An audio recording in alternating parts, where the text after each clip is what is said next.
ദേ സുധാകരൻ കലിപ്പിളകി സഖാക്കൾ.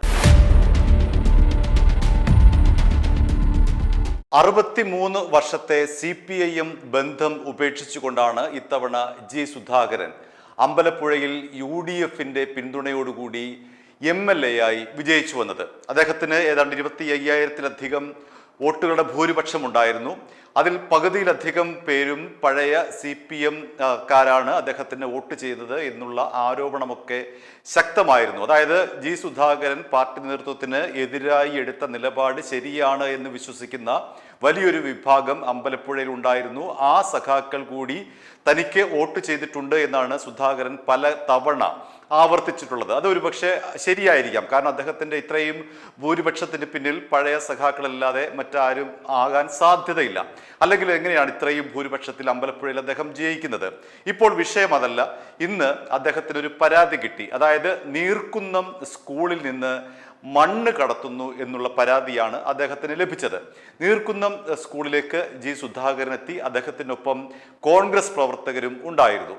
അങ്ങനെ നീർക്കുന്നം സ്കൂളിൽ നിന്ന് അനധികൃതമായി മണ്ണ് കടത്തുന്നത് മൂലം അവിടെ മഴക്കാലത്ത് വലിയ തോതിൽ വെള്ളക്കെട്ടുണ്ടാകുന്നു എന്നുള്ള പരാതിയാണ് അദ്ദേഹത്തിന് ലഭിച്ചത്. ആ പരാതി നേരിൽ വന്ന് കണ്ട് എന്താണ് അവിടുത്തെ വിശദാംശങ്ങൾ എന്നറിയാൻ വേണ്ടി അദ്ദേഹം കോൺഗ്രസ് പ്രവർത്തകർക്കൊപ്പം അവിടെ എത്തി.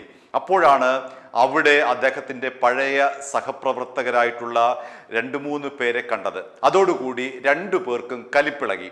സുധാകരനും കലിപ്പിളകി, പഴയ സഖാക്കൾക്കും കലിപ്പിളകി. അതായത് ഇപ്പോഴത്തെ CPM അംഗങ്ങളായിട്ടുള്ള സഖാക്കളാണ് അദ്ദേഹത്തിന് നേർക്കുനേർ വന്ന് നിന്നത്.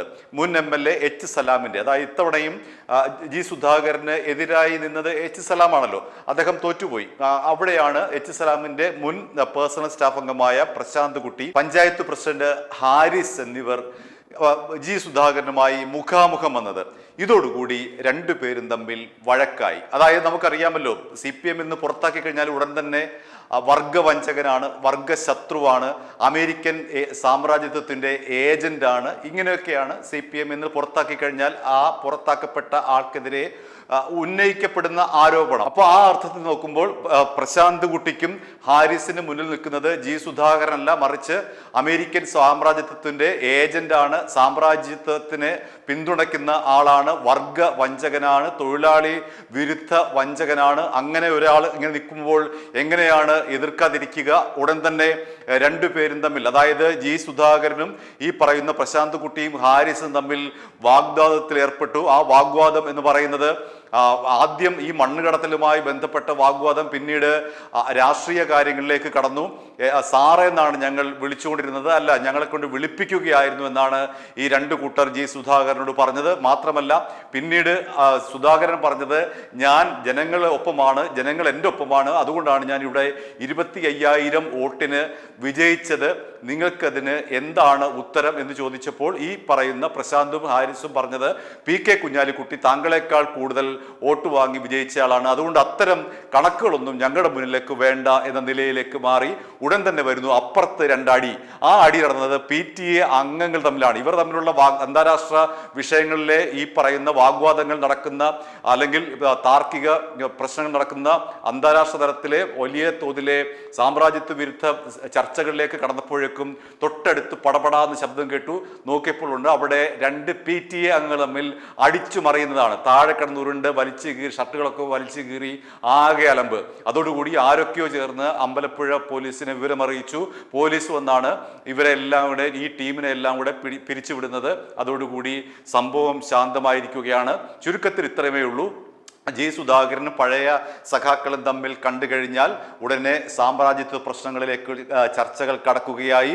അന്താരാഷ്ട്ര വിഷയങ്ങളിലേക്കും പോളണ്ടിലേക്കും അതേപോലെ ക്യൂബയിലേക്കും ചൈനയിലേക്കും ഒക്കെയുള്ള സൈദ്ധാന്തിക പ്രശ്നങ്ങളാണ് 2 പേരും മുഖാമുഖം കണ്ടു കഴിഞ്ഞാൽ. ആദ്യം ചെറിയ പ്രശ്നം തുടങ്ങും, പിന്നീടാണ് ഇത്തരത്തിലുള്ള അന്താരാഷ്ട്ര വിഷയങ്ങളിലേക്ക് ചർച്ച പോകുന്നത്. അത്തരത്തിലൊരു ചർച്ചയാണ് ഇന്ന് നടന്നത്. കയ്യാങ്കളി 2 പേരും തമ്മിൽ ഉണ്ടായില്ല എന്ന് മാത്രം. ഒരുപക്ഷെ മാധ്യമങ്ങളുടെ സജീവമായിട്ടുള്ള സാന്നിധ്യം കൊണ്ടായിരിക്കും പ്രശാന്ത് കുട്ടിയും ഹാരിസും ജി സുധാകരൻ തമ്മിൽ കായികമായി ഏറ്റുമുട്ടാതിരുന്നത്. ഒരുപക്ഷെ ഇത് ഇല്ലായിരുന്നെങ്കിൽ, പഴയ CPM ആയിരുന്നെങ്കിൽ ഇവിടെ ഏതെങ്കിലും ഒരു രക്തസാക്ഷിയെ കൃത്യമായിട്ടും കിട്ടിയേനെ. എന്തായാലും പ്രശാന്തും ഹാരിസും വർഗ വഞ്ചകനുമായിട്ടുള്ള തൊഴിലാളി വിരുദ്ധ നേതാവുമായിട്ടുള്ള അമേരിക്കൻ സാമ്രാജ്യത്തിന്റെ വിടുപണി ചെയ്യുന്ന ജി സുധാകരൻ തമ്മിലുള്ള ആ സൈദ്ധാന്തിക ചർച്ച നമുക്ക് കാണാം. താങ്കൾക്ക് പറഞ്ഞതൊക്കെ എന്തുവാണ്? ഈ പാർട്ടിക്കെതിരല്ലേ താങ്കളെ പാർട്ടിയാക്കിയ പാർട്ടിക്കെതിരെ അല്ലേ? അല്ലേ?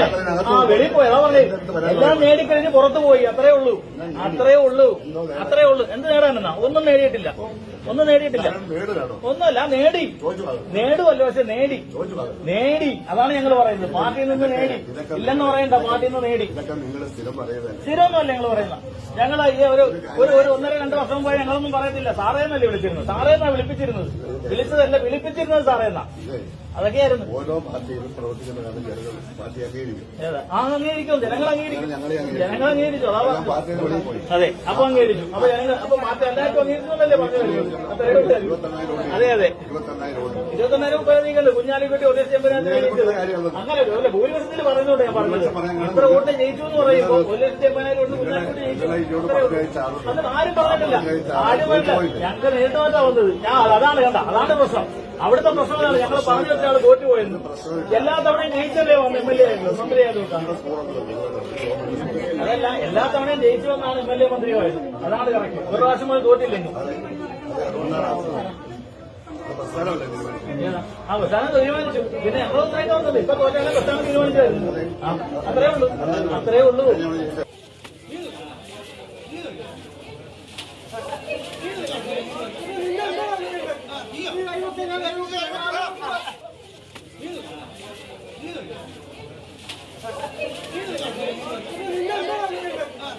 ഇദ്ദേഹത്തിന്റെ പരാതിയൊന്നും എനിക്കില്ല.